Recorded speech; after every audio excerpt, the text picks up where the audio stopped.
We no longer need Fulani in our forests. We have paid ransom for more than 3 times to the Fulani. This is coming from the palace of a traditional ruler, giving an ultimatum that Fulani should vacate their forests. They can't continue to pay ransom endlessly in their own domain, in their own ancestral home. They are being kidnapped and they pay ransom before they will be released in their own homeland, in their own ancestral home.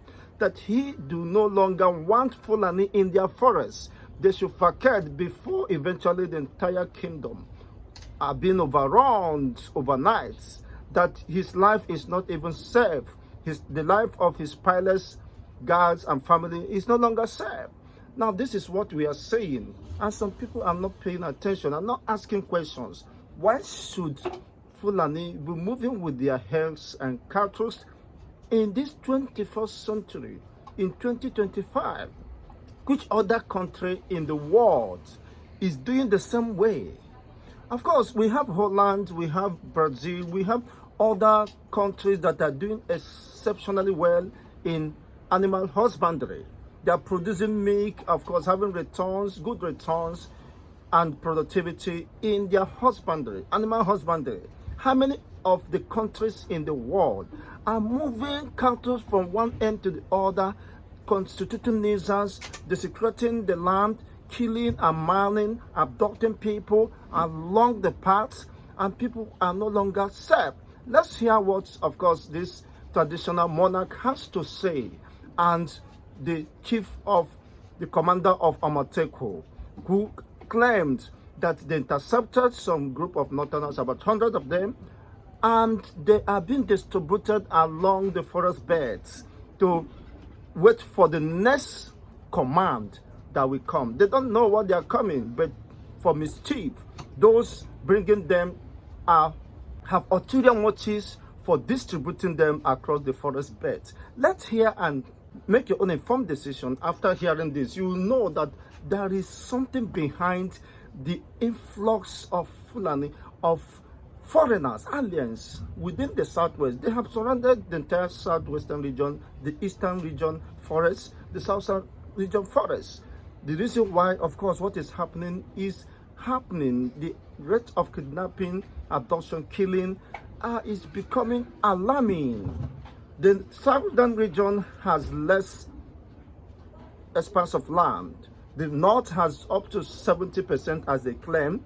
Why not breed your own cattle? Why not establish cattle ranch in those 70% of course, landmark? Why are you still trying to suppress, intimidate, kill, and annihilate the southern region? For what? Moving cattle from one point to the other, where people's compounds and premises is quite condemnable and very unfortunate. The north has expanse of land that will accommodate any amount of herds or cattle within the region. They can now eventually move their own cattle as their private business down to the targeted market, and thereafter retire back to their base, their breeding base, of which the north has the capacity to grow whatever they want to grow, than moving about constituting nuisance if there is no ulterior motive. There is an intention for allowing this to move and spread across the southern region. So just as so many kingdoms, traditional rulers have been complaining, their people are being killed, mad, molested, raped, killed, and burnt. This is quite unfortunate in their own forest, in their own farmland. If our women, our wives go to farm, they rape them, at times they will set them ablaze. Me in particular, I paid ransom 3 times to Fulani men. They kidnapped my elder sister. They've also kidnapped 2 people from this palace. Even last month, I paid ransom also. To even sleep in this place is by the grace of Almighty. To even access this road, you need to get security. So that's a major problem. Me as John Ojo Fuzea, I no longer want Fulani in my forest. Let me also use this medium. Since the chiefs are here, they should go back home and ask questions. Anybody who have a hand in Fulani, stay in any part of Fuzea forest. If I discover I will drop that chief immediately. Because my people cannot be suffering, and some people will be somewhere enjoying, taking money from these people for us to be paying ransom. They will kidnap us, keep us in our own land, we'll pay ransom. We are tired.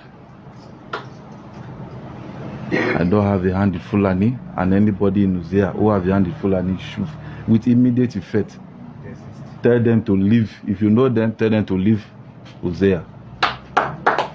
State government. Us in Uzea here, we need security.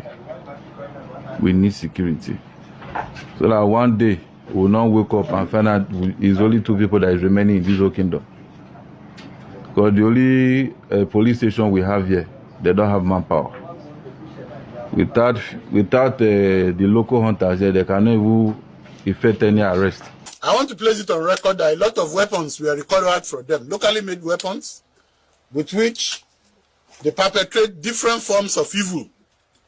What they do is to stay in the forest and come out, attack and go back and run back deep into the forest. Over 100 of these people were loaded with trucks, 2 trucks, and they were about to be distributed along the forest belt of the state, starting from Ore End, Ofosu, Ore End. We have profiled them, and we found out that all of them, with the exception of only 3, do not even know where they were being taken to. They don't have an idea. Their masters just sent them into the forest to await further directives. The governor has therefore directed that they be sent back to where they came from. Yes, there's freedom of movement in Nigeria, but you must have a purpose. I would really appreciate the governor for saying they should take them back. Or it's a criminal thing to come without any chance to enter forest to cause problem here. We appreciate the governor, we appreciate Amotekun too for taking care of them and going back where they come from.